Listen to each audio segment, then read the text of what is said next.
도척이 바위. 사람들은 흔히 몹시 악한 사람을 일러 도척이 같은 놈이라고 말한다.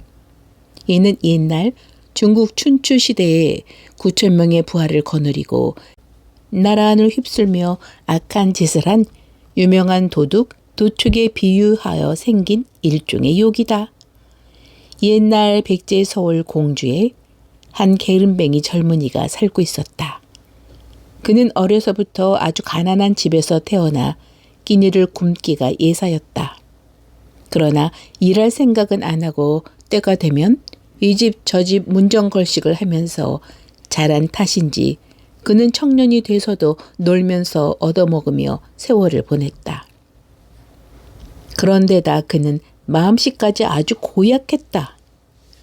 어느 날 아침 게으름뱅이 청년은 늦잠을 자고 난 뒤 밥 얻으러 가는 일마저 귀찮아 어쩌녁에 먹다 남은 찬밥 덩이를 먹고 있는데 나이가 지긋한 스님 한 분이 찾아와 시주를 구했다.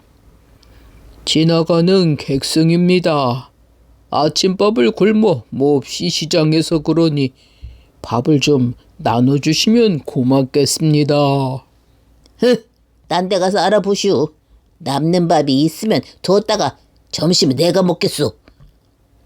욕심쟁이 청년은 자기도 배고픔을 겪고 있으면서도 남의 배고픈 심정은 조금도 이해하려 들지 않고 오히려 욕설을 퍼부었다. 스님은 돌아가면서 뭔가 주문을 외우듯 입속으로 외웠다. 그러자 갑자기 밥을 먹던 청년은 배가 아프다며 뒹굴기 시작했다. 아이고 배야. 사람 좀 살려주세요. 아이고. 스님은 이 일을 아는지 모르는지 그냥 유유히 걸어가고 있었다. 때마침 이 마을 의원 박노인이 이 청년의 집 앞을 지나치게 된다. 인정이 많은 박노인은 얼른 청년의 집으로 들어가 그에게 침을 놓고 약을 먹였다. 얼마 후 배 아픈 것이 가라앉고 몸이 거뜬해지자 마음씨 고약한 청년은 엉큼한 생각을 하게 됐다. 영감, 당신은 내 병을 고쳐준다고 내게 약을 먹이고 침을 놓아준 뒤 우리 집에 모아둔 돈 1만 양을 훔쳐갔지? 만약 내놓지 않으면 관가에 알려 혼을 내줄 테니 좋게 말할 때 얼른 내놓으시오. 이런 고얀 녀석을 봤나. 목숨을 구해줬더니 이제 와서 고맙다는 인사는커녕 날 도둑으로 몰다니. 박노인은 하도 어이가 없어 더 이상 말을 할 수가 없었다. 게으름뱅이 청년은 원님한테로 갔다.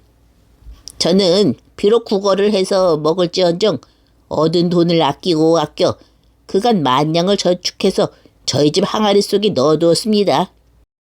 헌데 이 사실을 안 박노인이 제가 아픈 틈을 타서 제게 약을 주는 등 친절을 베풀고는 정신을 잃은 사이에 제 돈을 모두 훔쳐갔습니다. 소인은 평생 동안 의술을 인술로 삼아 어려운 사람을 도우면 도왔지 한 번도 누구를 해친 일이 없습니다. 이번 일은 참으로 억울하오니 사또께서 현명한 판단을 내려주시기 바라옵니다. 박노인이 아무리 결백을 주장해도 청년이 먹다 남은 약을 내놓고 그럴듯하게 꾸며대니 원님은 그만 속고 말았다. 의원 박씨는 청년에게 만냥을 돌려주도록 하라. 박노인은 좋은 일을 하고도 하루아침에 거지가 됐다. 반면에 게으름뱅이 못된 청년은 하루아침에 부자가 됐다.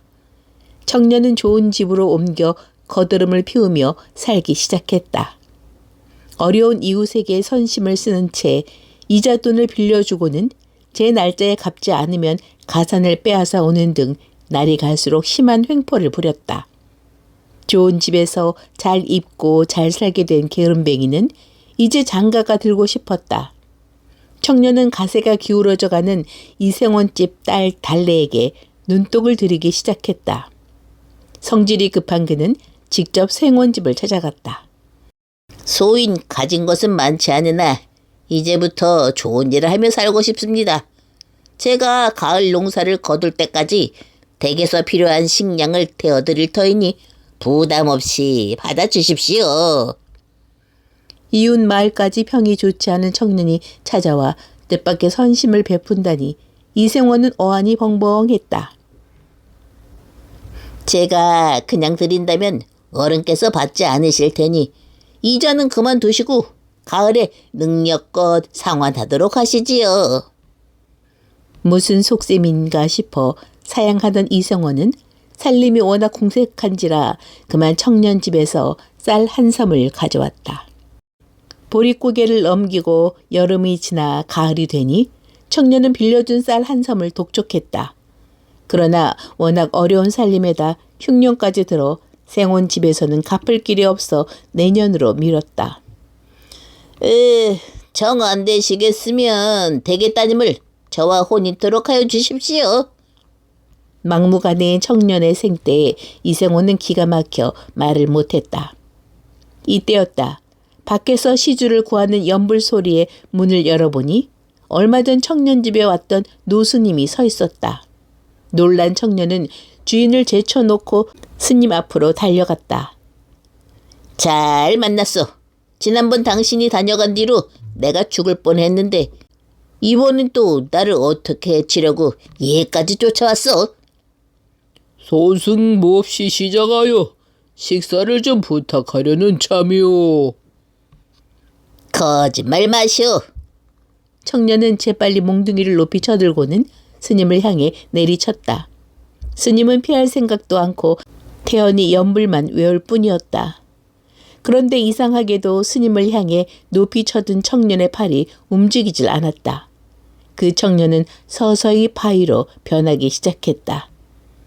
사람이 사람답게 마음을 쓰지 않으면 개돼지나 다름없는 법. 게으름뱅이 청년, 너는 네 죄값으로 이 세상 사람들이 모두 착한 마음으로 살아갈 때까지 그렇게 바위로 서 있거라. 스님은 이 말을 남기고는 어디론가 훌쩍 가버렸다. 그 뒤 마을 사람들은 이 바위를 도척이 바위라 불렀는데 지금도 공주에 있다고 한다.